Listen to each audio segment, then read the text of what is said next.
Hoje eu vou te ensinar três coisas poderosas. Três coisas poderosas. A primeira que eu quero falar é só uma mania que é bem comum. Muitas pessoas acabam desenvolvendo essa mania e isso prejudica muito a vida financeira. Isso dá um prejuízo.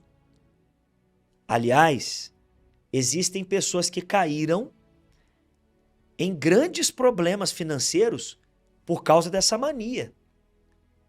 Preste atenção que eu vou te ensinar. Põe na tela, por favor. Olha só. E repita comigo assim, ó.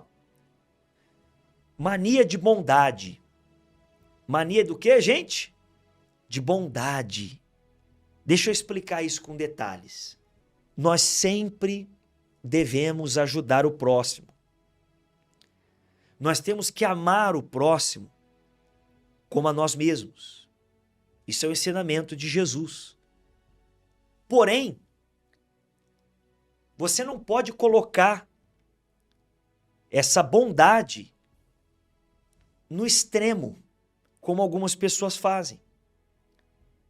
A mania de bondade tem que ter equilíbrio.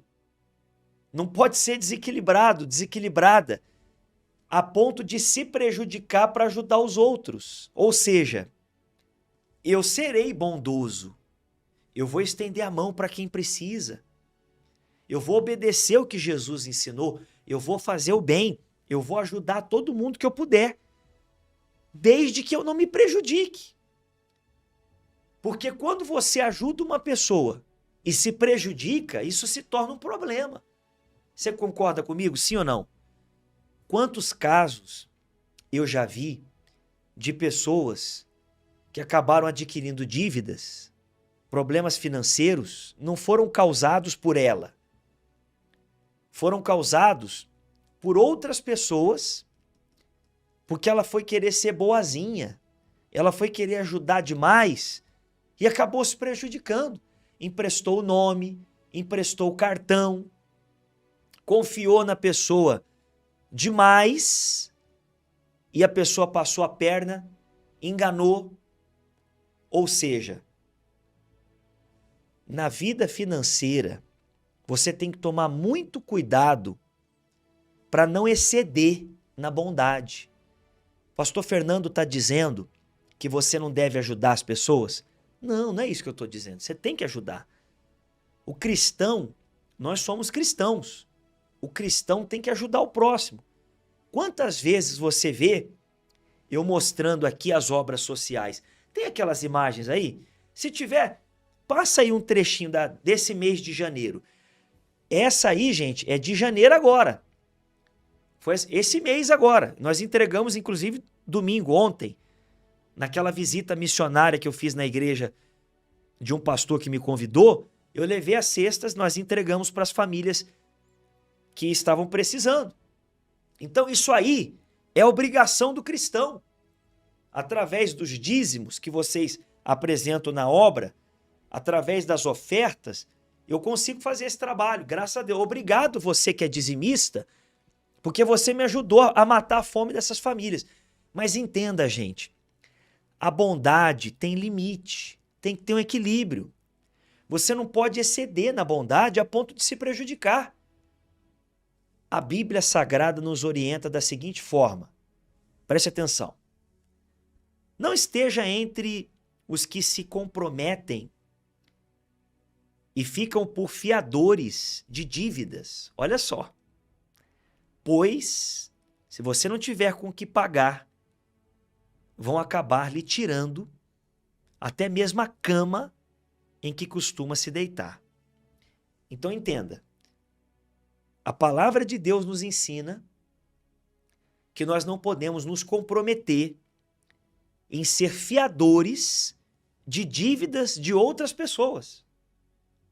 Quando você empresta o seu nome, empresta dinheiro, empresta cartão, faz empréstimo no seu nome para alguém, você está se comprometendo a pagar a dívida que a pessoa está fazendo.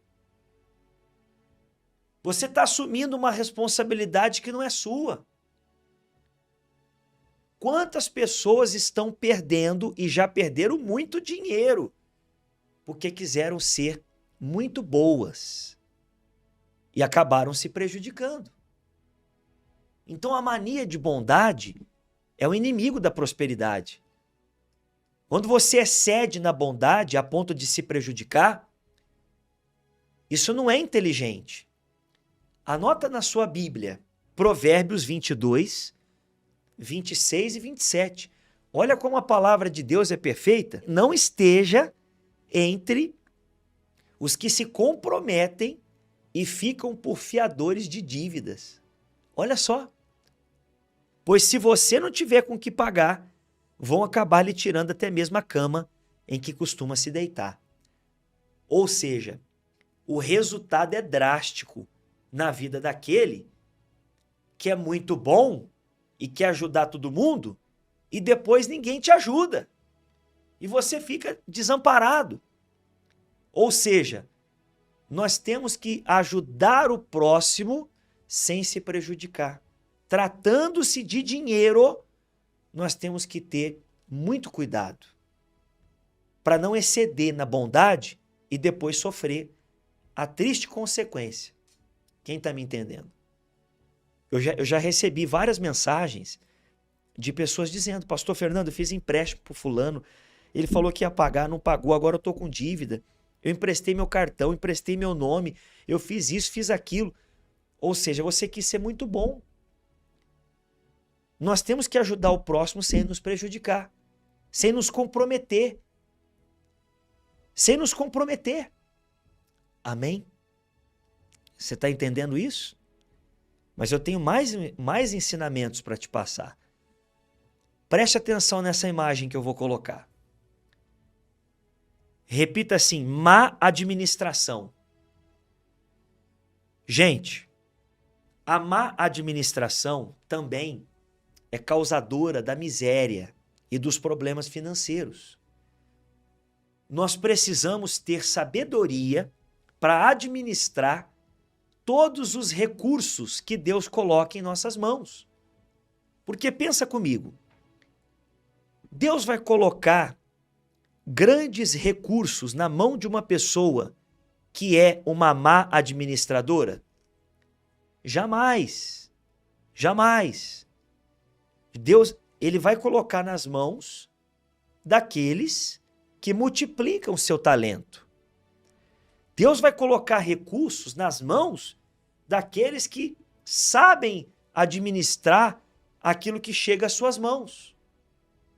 Vamos ler um outro versículo que fala sobre isso? Olha só, ainda no livro de Provérbios, capítulo 21, versículo 20. Na casa do sábio há tesouros preciosos e o suficiente para viver, mas o tolo desperdiça tudo que tem. Essa palavra tem a ver com a administração do dinheiro. O que o sábio faz? Está dizendo ali, ó. Ele tem tesouros preciosos e o suficiente para viver. Por quê? Porque o sábio, ele não gasta mais do que ele pode. Ele não compromete a renda toda. O sábio, ele administra bem os recursos que chegam nas mãos dele. Mas o tolo desperdiça tudo. Tá ali, ó. Não é o pastor Fernando que está falando para você. É a palavra de quem? De Deus. Tá lá, ó. O tolo desperdiça tudo que tem. O desperdício é uma coisa que Deus é contra. Você lembra quando Jesus multiplicou os pães e peixes? A Bíblia diz que sobraram 12 cestos. Todo mundo comeu e ele mandou recolher os pedaços que sobraram. 12 cestos. Mas até os pedaços que sobraram, ele mandou recolher, para que não houvesse desperdício. Significa que Deus é Deus de abundância. Deus é Deus de grandeza. Ele quer fazer coisas grandes. Mas ele não quer que algo seja desperdiçado. Então nós temos que administrar bem os nossos recursos. Não comprometa a sua renda inteira. Administre bem o dinheiro que chega na sua mão. Não gaste além do que você pode. Não queira dar um passo maior do que a sua perna. Tenha pé no chão. Guarda dinheiro, economiza. Tenha inteligência para tratar aquilo que Deus tem colocado na sua mão. Administrando bem, você não vai ter falta de nada. E Deus vai colocar mais recursos na sua mão. É aquilo que eu disse. Se Deus é tão grande, tão poderoso, tão maravilhoso e é dono de tudo, para quem que ele vai entregar a prosperidade? Para quem desperdiça ou para quem administra bem?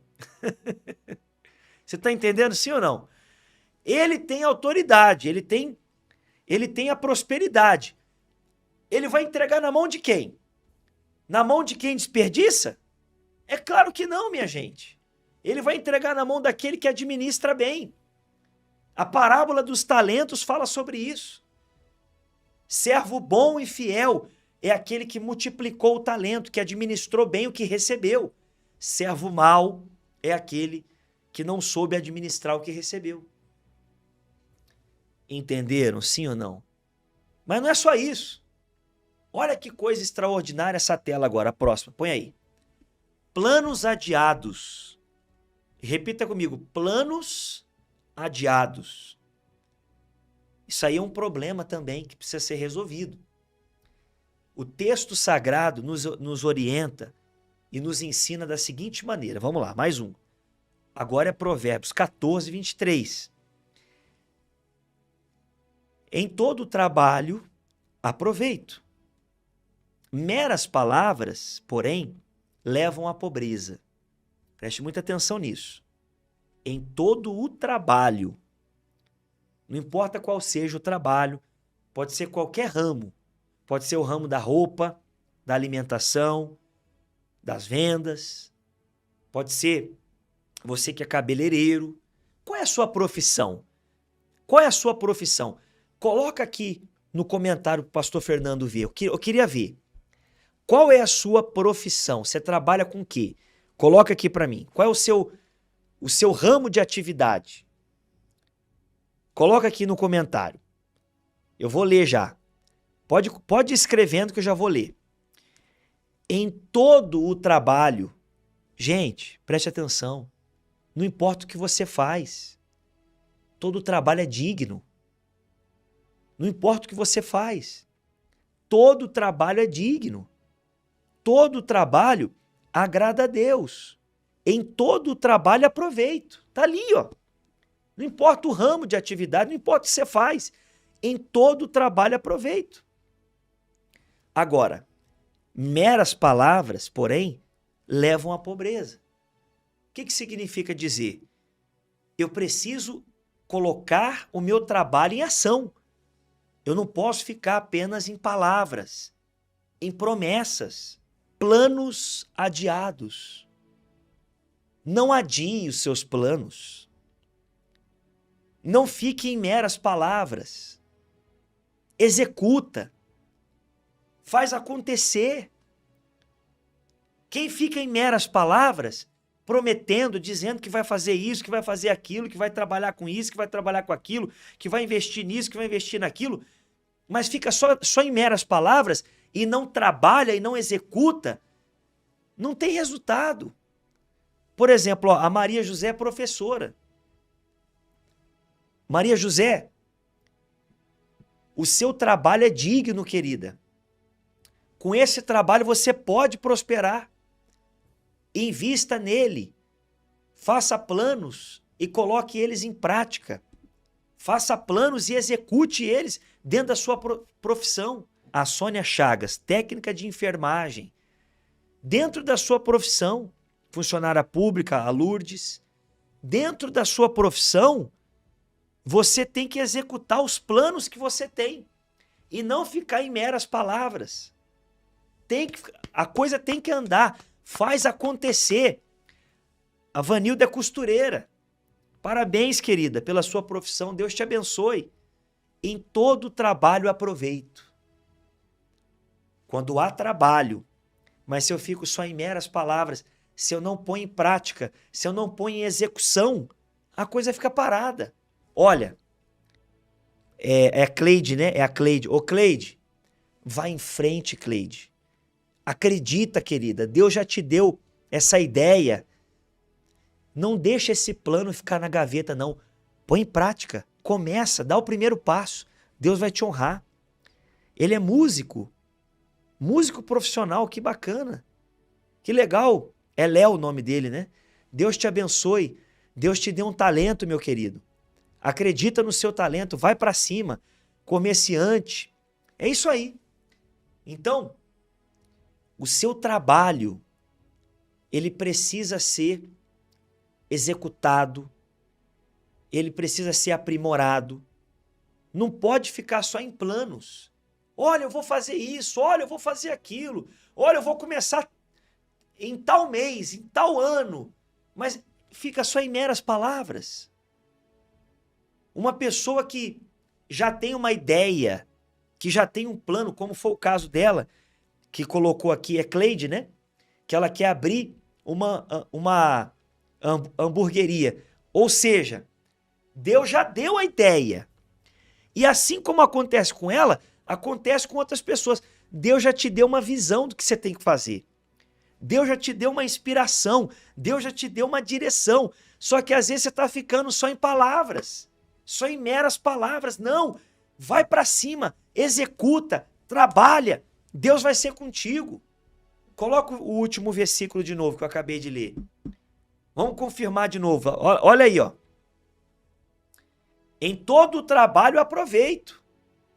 Meras palavras, porém, levam à pobreza. Então agora não é hora de palavra. Agora não é hora de promessa. É hora de atitude.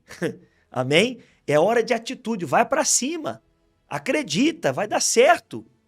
A Socorro diz, eu tenho vontade de abrir uma escolinha. Sou pedagoga. Poxa, que bacana. Vai, querida, abre. Do jeito que der. Pode ser uma salinha pequenininha. Abre. Põe em prática o seu talento. Não fique só em palavras. Vá em frente. Deus é contigo, vai dar certo.